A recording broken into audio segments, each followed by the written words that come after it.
Pendeta Rudolf Tobing mengajarkan untuk membunuh sudah terbukti sekarang.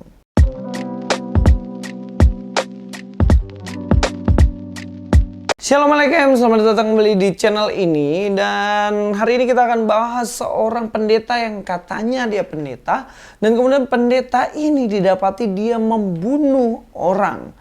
Dan ngeri banget, di lift itu dia senyum-senyum, ketawa kayak nggak ada dosa. Dan memang kalau kita lihat ya, track recordnya dalam uploadan video ini tuh banyak sekali dia bahas soal firman Tuhan.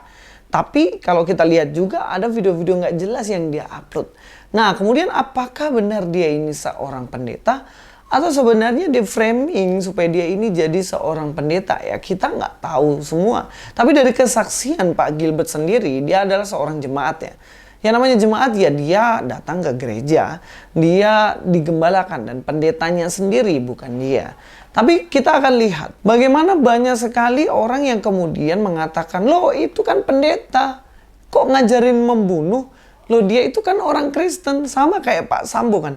Nah Sambo kan Kristen, Eliezer kan Kristen, Ricky Kristen dan lain-lain. Loh kok bisa dia membunuh, berarti diajarin bunuh dong. Wah, ini sama aja Anda mengatakan bahwa jika ada orang yang seagama dengan Anda, entah itu Kristen, entah itu Islam, entah itu Buddha, di mana mereka melakukan pembunuhan, apakah sudah berarti mereka ini diajarkan oleh agamanya untuk membunuh?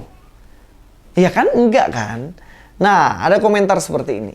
Pendeta Rudolf Tobing mengajarkan untuk membunuh sudah terbukti sekarang.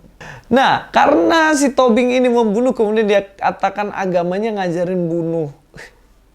Ini nggak jelas banget apa yang dibilang. Karena apa? Dia sendiri ketika mengatakan begitu, dia juga sedang menuding dirinya sendiri. Karena di penjara pun banyak sekali orang-orang yang beragama apa? Beragama dengan orang yang komen ini, gitu loh. Jadi nggak bisa itu dijadikan kesimpulan. Karena begini, di dalam Kristen itu tidak pernah diajarkan sama sekali untuk membunuh. Kalian tahu sendiri di dalam hukum Taurat dikatakan bagaimana jangan membunuh. Nah tentunya ini jelas dilarang untuk membunuh. Sama ketika Kain membunuh Habil adiknya.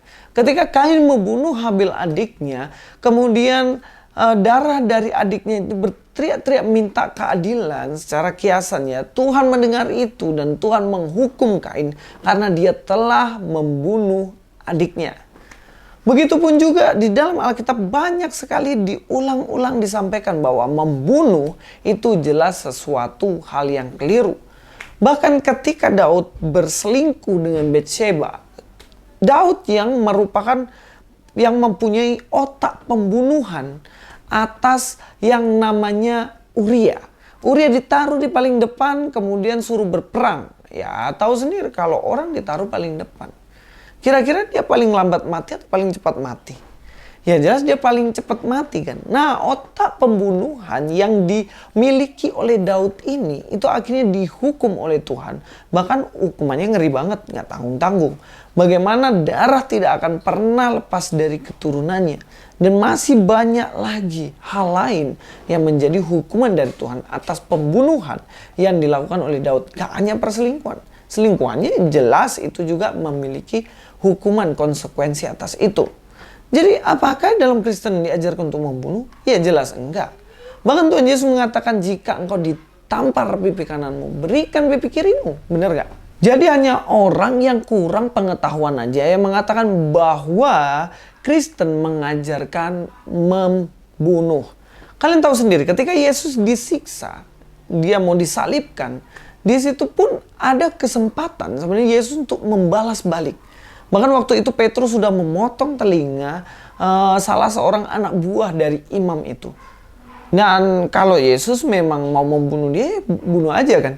Nggak usah disembuhin tuh telinganya. Tapi faktanya apa? Yesus mengambil telinga itu, tempelin di kepalanya dan kemudian telinga itu nyambung lagi. Apakah ini membuktikan bahwa Kristen mengajarkan membunuh? Jelas enggak. Lalu kenapa kok ada orang Kristen yang membunuh? Jelas ini oknum dong. Jelas ini oknum. Kenapa? Kristen mengajarkan kasih. Tetapi ketika ada yang membunuh, tentunya ini orang-orang tertentu dan dia adalah oknum. Apakah motivasi membunuhnya itu karena agama? Apakah karena agama? Jelas enggak kan? Beda cerita jika dia membunuh karena membela agama Kristen, dia membunuh karena membela Yesus Kristus, dia membunuh karena agamanya dihina, oke lah.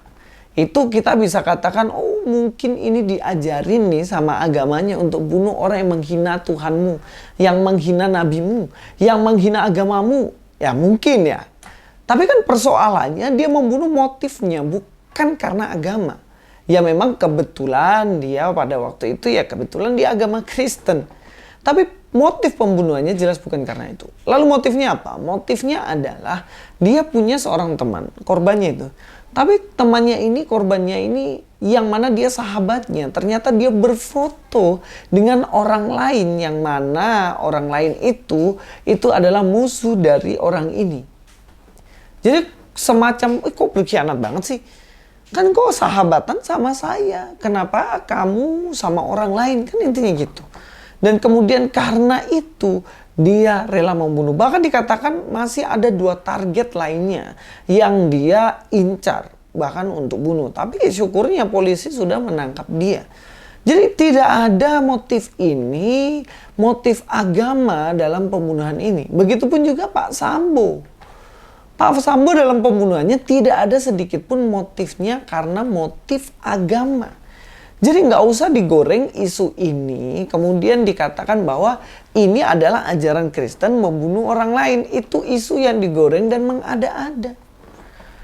Kalau misalnya ada ya, contohnya dibunuh orang itu karena orang ini menghina Yesus Kristus yang adalah Tuhan, kemudian dipukulin, dibunuh.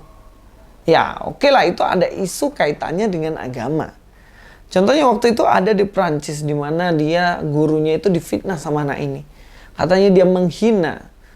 Dan ternyata faktanya setelah diselidiki nggak ada penghinaan. Tapi udah terlanjur dia dibunuh sama orang yang mana tersinggung karena itu.